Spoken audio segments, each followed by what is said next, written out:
POS 堂食點餐，先付款，自行取餐，無座號。第一部分，點餐操作。喺點餐界面點選顧客所需餐品，與顧客進行核對訂單，確保所選餐品冇錯。核對完成後，點擊支付就可以進入支付環節。第二部分，訂單付款。喺支付頁面選擇支付方式，點擊支付並列印儲單。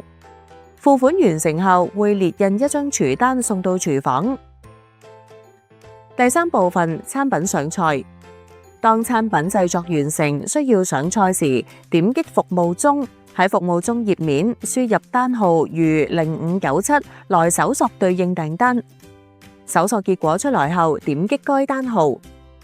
喺購物車中，點擊下方落單按鈕，點擊已上菜選項，該餐品狀態就會更新為已上菜。